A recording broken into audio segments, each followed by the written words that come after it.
Good morning. तो देखिए start करते हैं अपन आगे जहां से अपन ने कल पीछे छोड़ा था।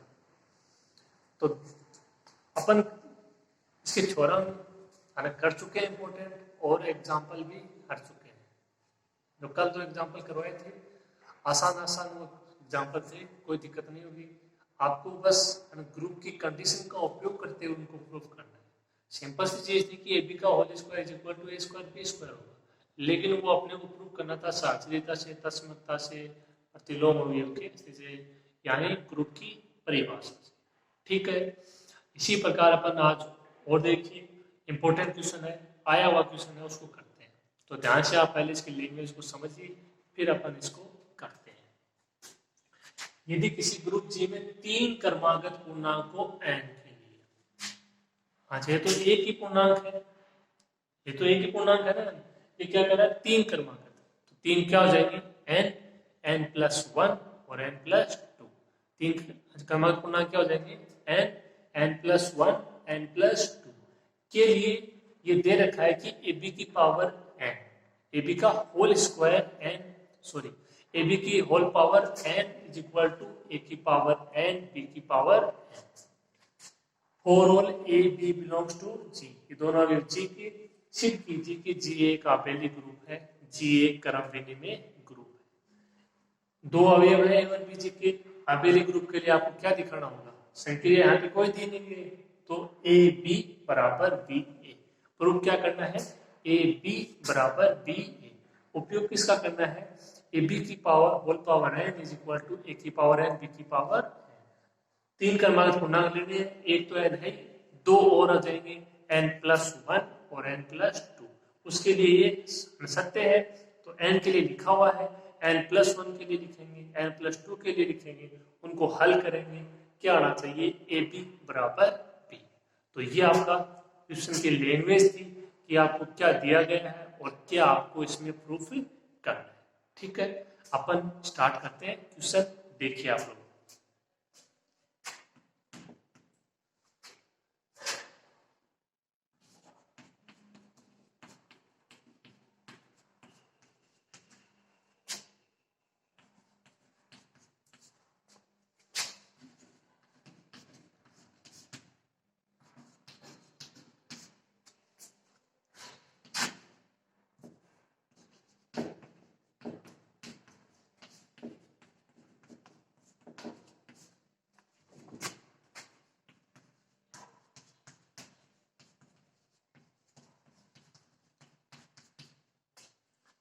जी एक ग्रुप है तथा इसमें 3 क्रमागत पूर्णांक n, n+1, n+2 हो, तो 3 समीकरण आ जाएंगे, एक लिखी हुई है, 2 आपको लिखनी है स्वयं।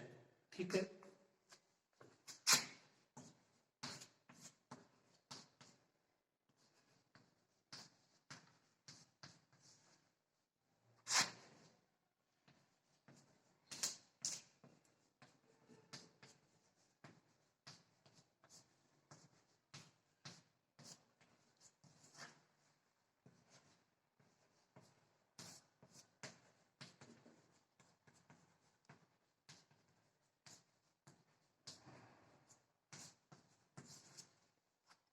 खाली इतना करना है, दूसरे में n को रिप्लेस कर दोगे n+1 से, और इसमें n को रिप्लेस कर दोगे n+2 से।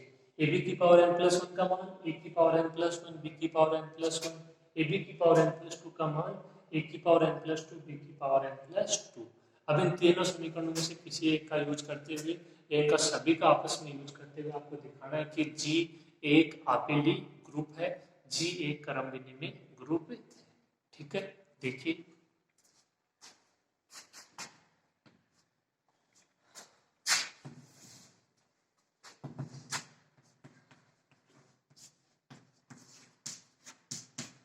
समीकरण 3 से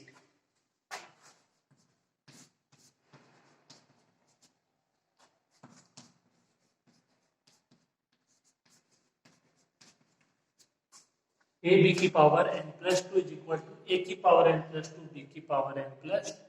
n+2 को क्या लिख सकते हो, n+1 इंटू 1 इसकी घात में,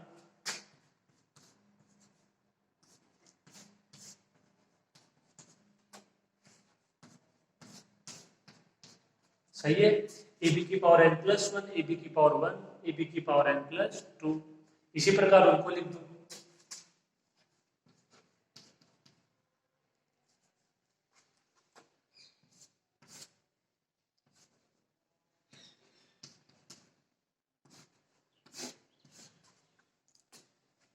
ए की power n plus one into ए, बी की power n plus one into b, आराम से हो जाएगा, कोई दिक्कत नहीं है। जो पावर एन प्लस वन है, एन प्लस टू है, उसको आपने दो प्रकार से लिख दिया, ए की power n plus one into ए, बी की power n plus one into b. यहाँ तक कोई दिक्कत नहीं होगी इसमें। आगे देखो,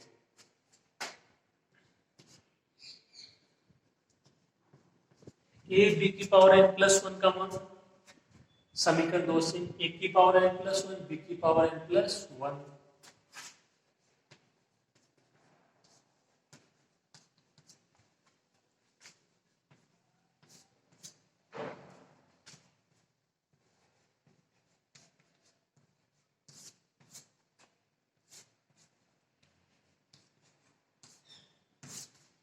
और बाकी ऐसे कैसे इसका मान अप्लाई किया खाली, ए की power n plus one, B की पावर एन प्लस वन,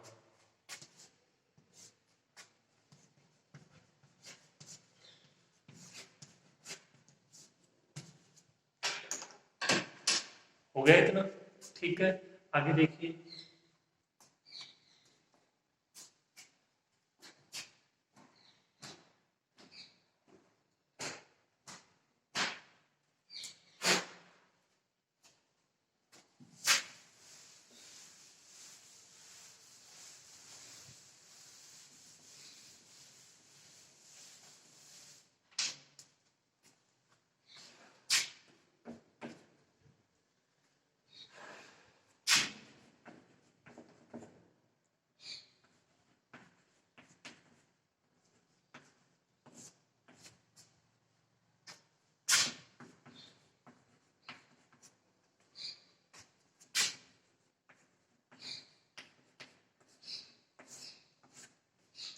इस स्टेप में और इस स्टेप में आपको इतना दिखाई दे रहा होगा कि मैंने ए की पावर एन प्लस वन को है वो अलग कर दिया है।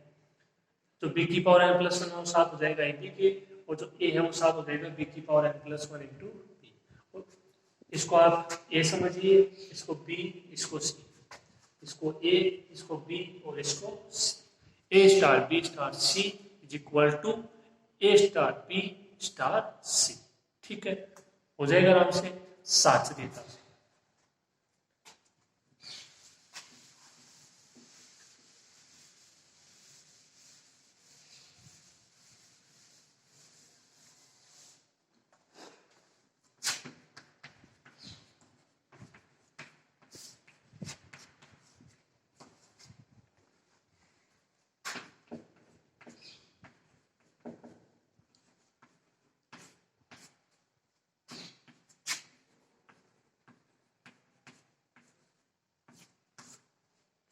ए की पावर एन प्लस वन हट जाएगा, ये ऐसे कैसे, ये ऐसे कैसे, कौन से नियम से, वाम निरसन नियम से।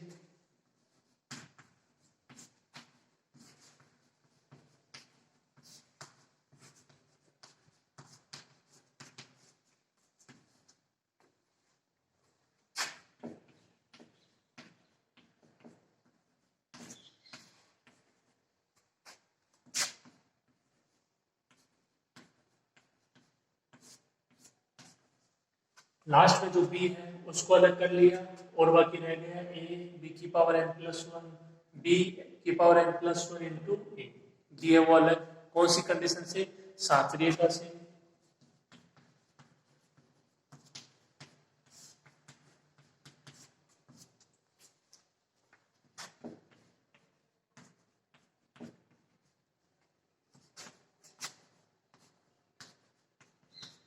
बी हट जाएगा दक्षिण निरसन नियम से।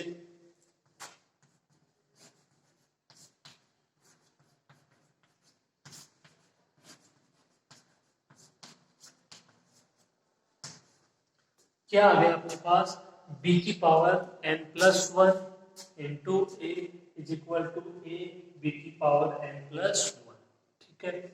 अब आप देखिए, आपको यहाँ पे स्वयं को थोड़ा सा सोचना होगा, इसमें इमेजिन तो आपको करना ही पड़ेगा, ठीक है। बी की power n plus one into a, तो यहाँ से देखो, अगर इसको आप ऐसे समझो एक बार सिंपली तौर पर, बी की पावर n इंटू बी, ये बचेगा बी बी ए, तो यहाँ से बी ए बच जाएगा, तो यहाँ से क्या आना चाहिए, ए बी। यहाँ से अपने पास क्या है, बी की पावर n, और जो बी की पावर n है उसके साथ में क्या आना चाहिए, ए की पावर n, ताकि वो फॉर्मूला बन जाएगा ए बी की होल पावर n। इतना अगर आप सोच लेते हो तो इसकी आपको दोनों तरफ ए की पावर n की पूर्व संक्रिया करवानी है।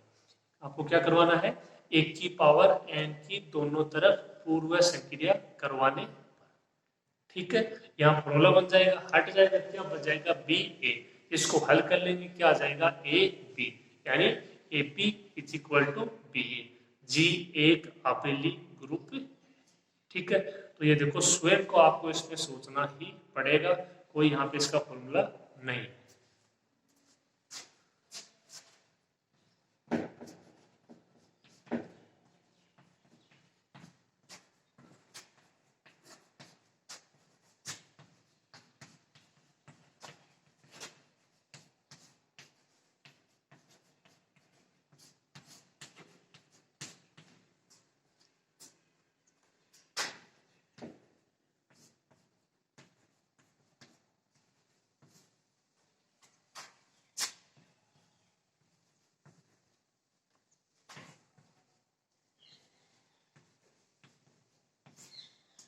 ये हो गई इसमें दोनों तरफ ए की पावर n की पूर्व संक्रिया, ठीक है। अब इसको देखो ऐसे लिख देंगे,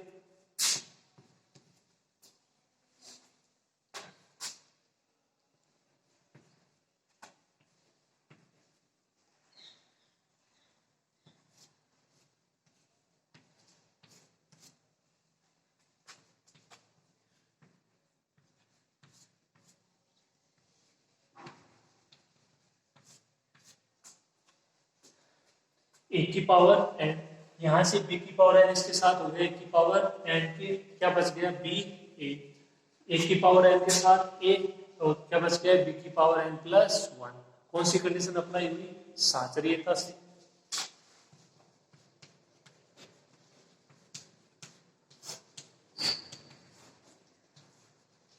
ठीक है। ए की पावर n बी की पावर n, इसका मान समीकरण एक से,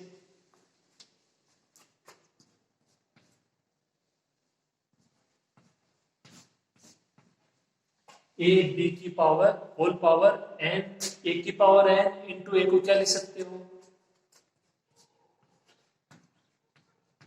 ए की पावर n प्लस वन,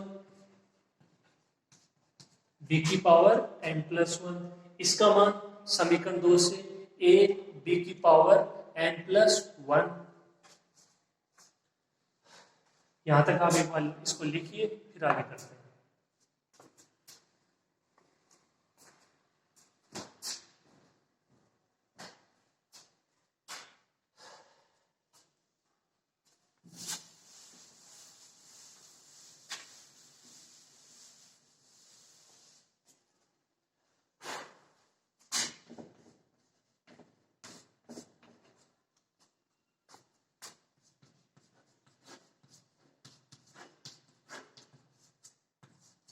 इसका मान अप्लाई किया है, ये समीकरण एक से, इसका मान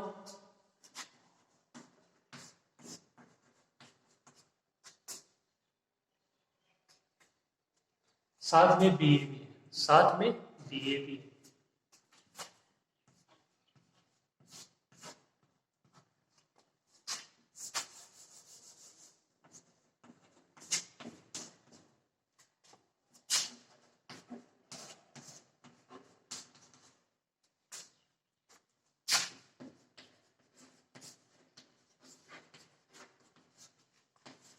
इसका मान अप्लाई कर दिया, ये समीकरण दो से,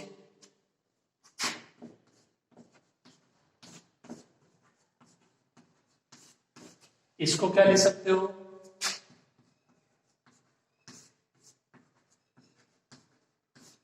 ए बी की power n into A B. A B की पावर एन, ए बी की पावर एन हट जाएगा वांग निरसन नियम से।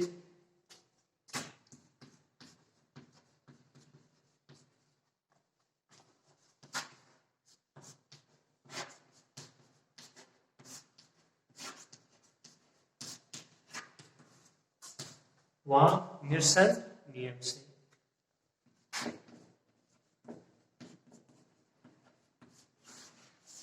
क्या आ गया, a b is equal to b a, यानी जी एक आबेली ग्रुप है।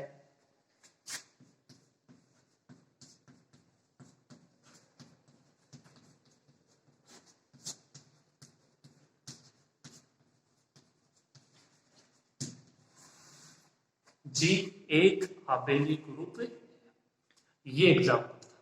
ठीक है, तो आप यदि इसको ध्यान से करोगे, ग्रुप की कंडीशन को याद में रखते हुए, थोड़ा सा बीच में आपको इसमें सोचना पड़ेगा, कल्पना करनी पड़ेगी, इसकी इमेजिनेशन करना ही होगा। ठीक है, ये क्वेश्चन था, समझ में आया होगा आपके, इसको आप लिख लीजिए, फिर अपन नेक्स्ट क्वेश्चन करते हैं।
सिद्ध कीजिए कि चार कोटि का प्रत्येक समूह है एक क्रम विनिमय समूह होता है। चार कोटि का मतलब कोई समुच्चय है, आप उसको दिखा देते हो ग्रुप, उसके बाद में उस समुच्चय में अवयव की संख्या काउंट कर लीजिए, तो उस जो आपका समुच्चय है उसमें कितने अवयव है, चार, प्रत्येक समूह है, यानी जो आपका ग्रुप है उसमें आप चार अवयव ले रहे हो, चाहे वो आप किसी प्रकार से इसमें ले सकते हो, कोई फिक्स मान नहीं दे गए। ये कह रहा है कि वो क्रम विनिमय ग्रुप होना चाहिए, ए बी बराबर बी ए सी बराबर सी ए, समझ रहे हो ना, ठीक है, बी सी बराबर सी बी, कुछ भी आप उसमें प्रूफ कर सकते हो। देखिएगा,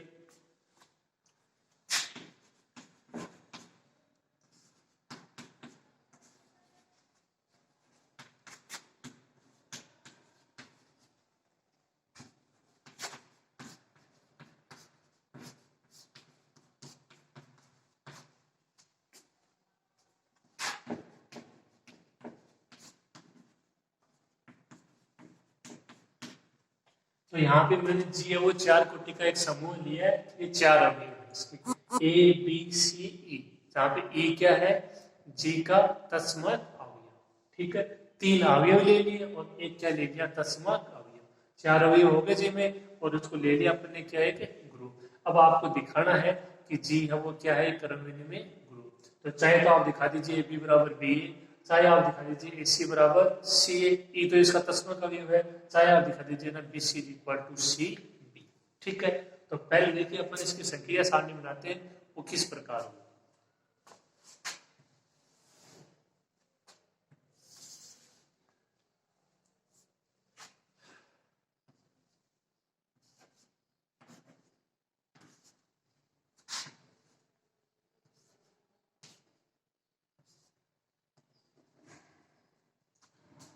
डॉट संक्रिय है, और आप संख्या सारणी इस प्रकार बनाते हो, यहाँ पे अवयव लिख लीजिए, यहाँ पे अवयव, इनका मल्टीप्लाई करा दीजिए, ई A B C, E A B C. तो देखिए मैं मान लिख रहा हूँ,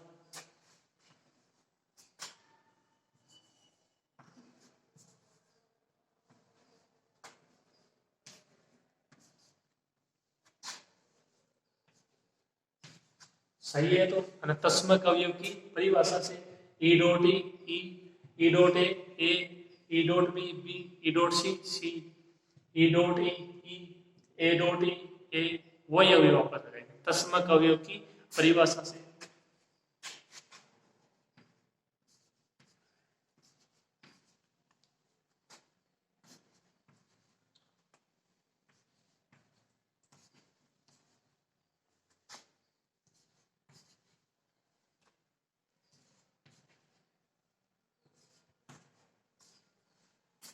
ये स्क्वायर हो जाएगा, ये बी हो जाएगा, ये सी हो जाएगा, ये बी ए हो जाएगा, ये b into b square, b into c c into a c into b c into c square. अब आपको मैंने संकीर्ण सारणी में बताया था कि संकीर्ण सारणी का प्रत्येक अवयव वही होगा, क्योंकि यहाँ पे ले रहे हो कि जी ग्रुप है, इसका मतलब है इसकी द्वितीय संक्रिया जो आपकी साचर्यता और जो बाकी दोनों प्रॉपर्टी उनको संतुष्ट करेगा।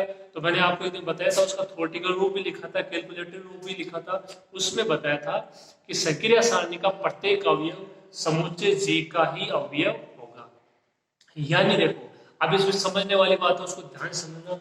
ए बी सी में तो कोई फर्क नहीं है, अच्छा ये तो आपके अवयव वही है, लेकिन ए स्क्वायर ए बी ए सी ये जी के अवयव नहीं है। यानी ए स्क्वायर का मान ए हो गया, और जो आगे प्रत्येक पंक्ति है और प्रत्येक स्तंभ में इसमें एक मान एक ही बार आएगा, यानी ए यहाँ पे आ गया है, अब ए यहाँ पे नहीं आएगा। ठीक है, तो इसका मतलब क्या हुआ, देखो ए स्क्वायर के मान की तीन संभावनाएं बन रही है, जो ए है उसके अलावा बी सी ई। इसी प्रकार जो ए बी है उसके मान की भी तीन संभावनाएं बन रही है ए के अलावा बी सी ई। इसी प्रकार जो ए सी है उसकी भी तीन संभावना बढ़ रही है बी सी ई। अब यहाँ पे तीसरी पंक्ति को ले लीजिए बी ए, इस पंक्ति में बी मान आ चुका है, मतलब ए सी ई ये तीन मान हो सकते हैं, किसके, बी ए के, बी स्क्वायर के, बी सी के। इसी प्रकार जो आपकी लास्ट पंक्ति है यहाँ पे भी तीन संभावना बनेगी, सी मान आ चुका है, कौन सा रह गया, ए बी ई। तो ए बी ई तीनों मान हो सकते हैं, किसके, सी ए का भी हो सकता है, सी बी का भी हो सकता है और सी स्क्वायर का भी हो सकता है। अपने को केवल इतना यहाँ से बोल सकते हैं, फिक्स नहीं बोल सकते कि भाई इसका मान बी हो जाएगा, इसका ए हो जाएगा, उसका ई हो जाएगा। ठीक है, इस तरीके से यहाँ पे नहीं बोल सकते, केवल संभावनाएं व्यक्त कर सकते हैं। उन्हीं संभावनाओं को आपको लेकर यहाँ पे दिखाना है कि जी क्या है, एक कर्व विनिमय ग्रुप है, जी एक कर्व विनिमय समूह। ठीक है, अपन देखिए इसको करते हैं, ये आपके समझ में आ गई जैसे, इसकी कोई दिक्कत नहीं होगी। जो मैंने अभी बोला उसको आप एक बार ध्यान सुनिएगा, वो बहुत ही इंपॉर्टेंट है, अगर वो समझ में आ गया तो ये क्वेश्चन हो जाएगा। देखिए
तो ये मैंने आपको यहाँ पे लिख दिया है, अब इसमें कोई डाउट नहीं होना चाहिए। ये लाइन जो मैंने लिखी है आपको बहुत ही इंपॉर्टेंट है, इसको समझना है, ये आपके हमेशा काम में आएगी। संकीर्ण सारणी का प्रत्येक अवयव हो समुच्चय जी का ही अवयव होना चाहिए, पहले बता चुका हूँ। तथा प्रत्येक पंक्ति तथा प्रत्येक स्तंभ में प्रत्येक मान आएगा, यानी जो प्रत्येक पंक्ति है उसमें प्रत्येक मान आएगा, ई भी आएगा, ए भी आएगा, बी भी आएगा, सी भी आएगा।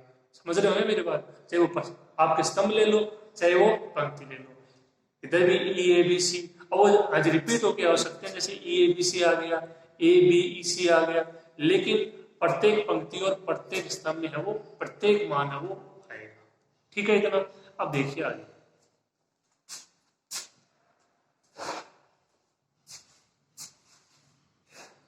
अब आप देखो यहां से प्रूफ कर सकते हो ए बी बराबर बी। तो यहां से आप यदि इसको हल करते हो ए बी को, तो बी ए को हल करना पड़ेगा। यहां से यदि ए सी को हल करते हो तो सी ए को हल करना पड़ेगा। यहां से यदि ना बी सी को हल करते हो तो सी बी को हल करना पड़ेगा। ठीक है, देखिए आप इसको लिखिए इतना।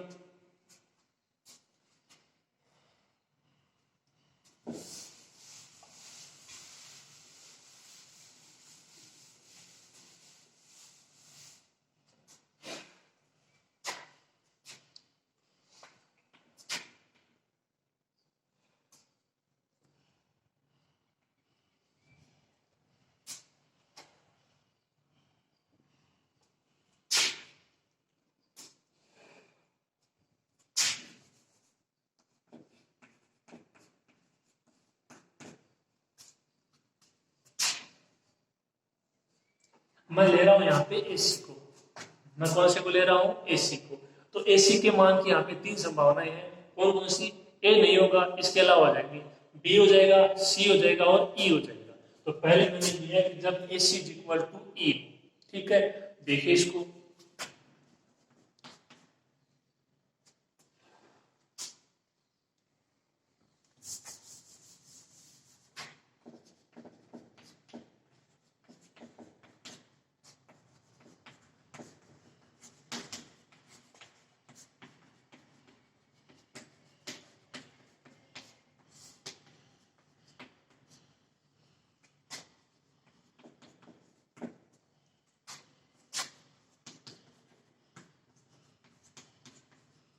यहाँ एसी के मान की तीन संभावनाएं हैं। AC is equal to E हो सकता है, AC is equal to B हो सकता है, AC is equal to C हो सकता है। AC is equal to A नहीं हो सकता क्योंकि ये आ चुका है।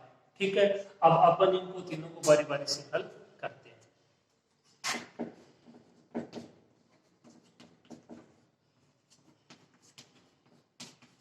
जब एसी इज इक्वल टू क्या हो? ई, इसको लिख लेते हैं एसी इज इक्वल टू। ठीक है, देखो जब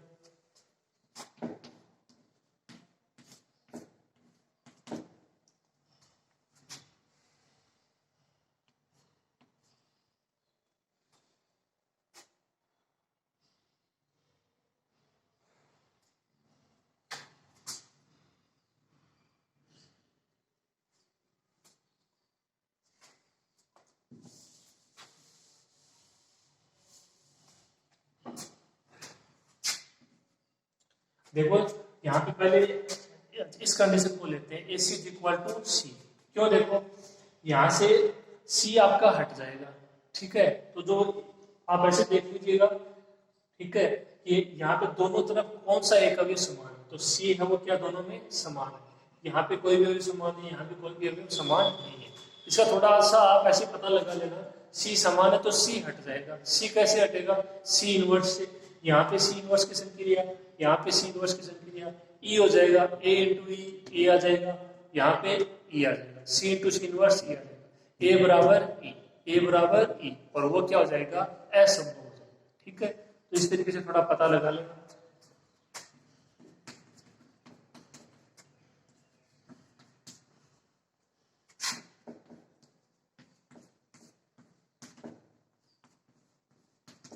आपने क्या ले लिया? AC इज इक्वल टू सी, इसकी दोनों तरफ संक्रिया करवा दी C इनवर्स की।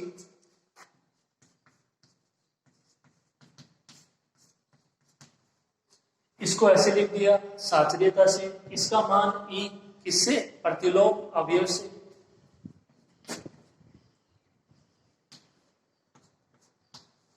C इंटू सी इनवर्स का मान E,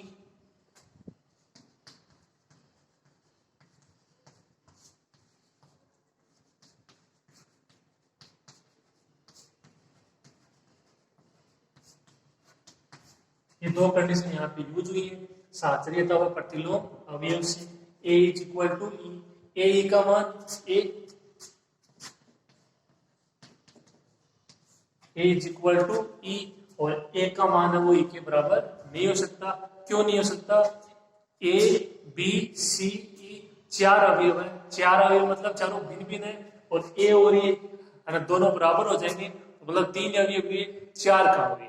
समझ रहे हो ना? ए बी सी और ई यहाँ पे इस क्वेश्चन में चारों बराबर नहीं है, चारों अलग अलग है, तो ए इज इक्वल टू ई नहीं हो सकता, ये नहीं हो सकता। इसका मतलब ए सी इज इक्वल टू सी, यानी ए सी का मान है वो सी नहीं हो सकता। ए सी का मान सी नहीं हो सकता, दो संभावनाएं बच गई, ए सी का मान या तो ई होगा या ए सी का मान बी। देखो इंटरेस्टिंग क्वेश्चन है, आपके समझ में आ रहा होगा। ये संभावना अपन ने इसको दिखा दी है क्या है, नहीं हो सकती यहां से, तो दो ही कंडीशन इसकी बच गई। ठीक है, आगे करते हैं।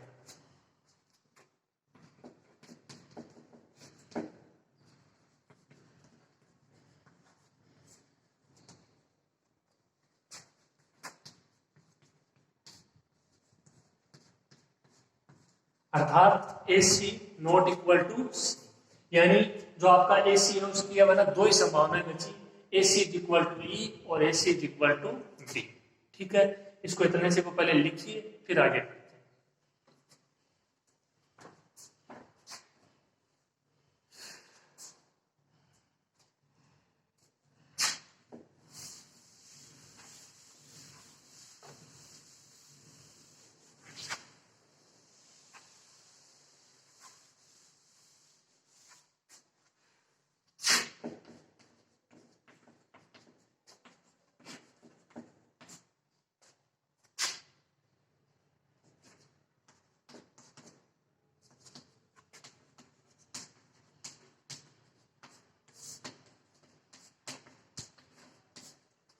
इनमें में दो संभावनाएं होंगी, ए सी इक्वल टू ई और ए सी इक्वल टू बी।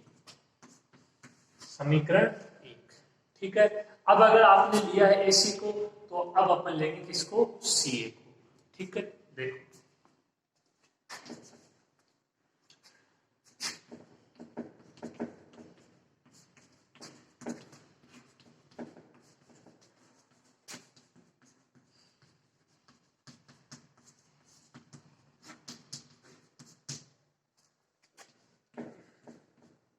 सी ए के मान की तीन संभावनाएं रहेंगी, सी नहीं होगा, यानी ए हो सकता है, बी हो सकता है और ई हो सकता है।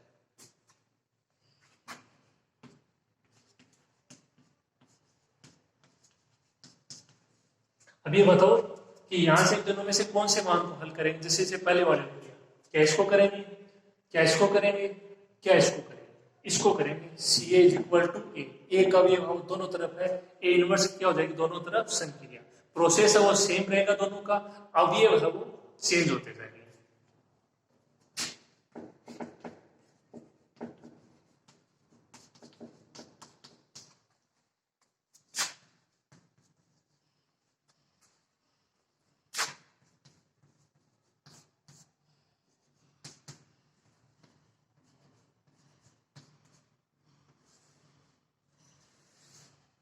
सी is equal to a inverse की दोनों तरफ इसमें संक्रिया करवा दी।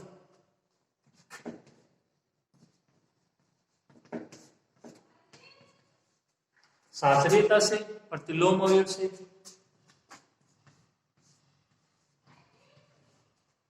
प्रतिलोम अवयव से, इसमें तस्मक अवयव से क्या आ गया? सी बराबर ई। ये क्या है? असंभव है।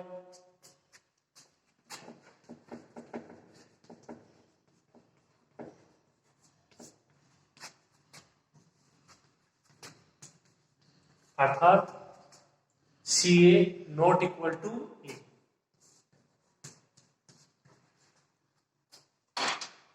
सी a not equal to a, तो सी ए के मान की दो संभावनाएं रह गई यहाँ पे। कौन कौन सी? सी a is equal to b और c a is equal to ए। ठीक है,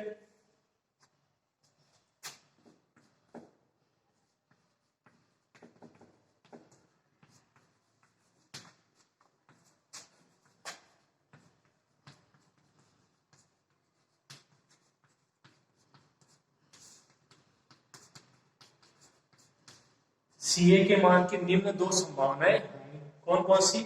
सी ए नॉट इक्वल टू ए, ये तो यहां से हो ही गया, तो क्या बचा? C a is equal to b और c a is equal to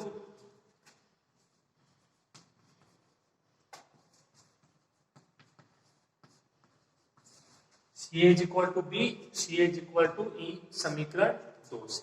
यहां तक आपके समझ में आ गया होगा। करना क्या है, ए सी को हल करोगे तो सी ए को हल करना है, ए बी को हल करोगे तो बी ए को हल करना है, और अगर बी सी को हल करना है तो सी बी को। एक मैंने यहाँ पे आपको बता दिया है, आप ए बी या जो आपका डी सी है उसमें से किसी एक को हल करके स्वयं देखोगे कि माना वो समान आ रहा है नहीं।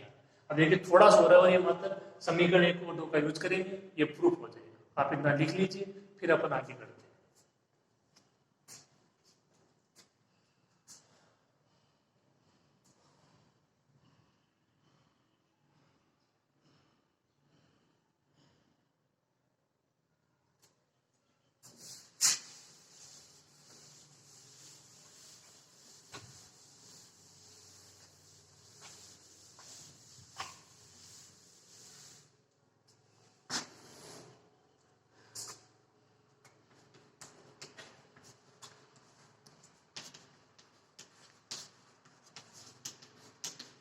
समीकरण 1 व समीकरण 2 से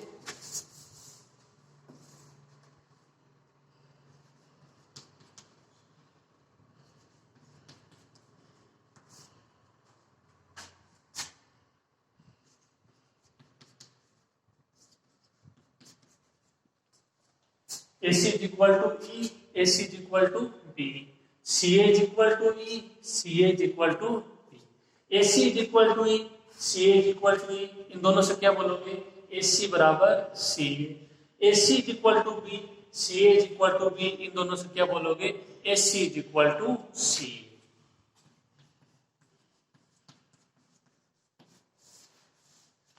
जी एक आपेली ग्रुप, इसी प्रकार आप प्रूव कर सकते हो ए बी बराबर बी ए और बी सी बराबर सी। तो कम से कम आप इनमें से एक पार्ट है ना स्वयं करके देखोगे, ये आपके अच्छे से समझ में आ जाएगा।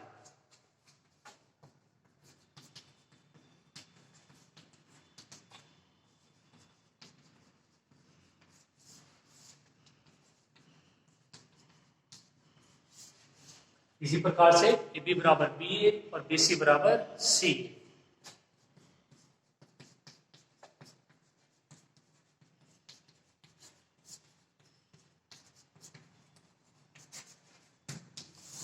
जी एक आबेली ग्रुप। तो ये 2 क्वेश्चन थे, अच्छे से समझ में आए होंगे आपके, कोई दिक्कत नहीं हुई होगी। एक दो बार इनको थोड़ा रिपीट कर लेना, इस कंडीशन को, इस कंडीशन को, ठीक है। संभावना है तो इसकी भी कमी है, लेकिन फिर भी अगर आपको टाइम मिले तो आप इसको करना। ये क्वेश्चन है वो अच्छे से समझ में आ जाएगा अगर आप इनमें से एक संभावना को स्वयं कर लेते हो, इसको देख के, ठीक है।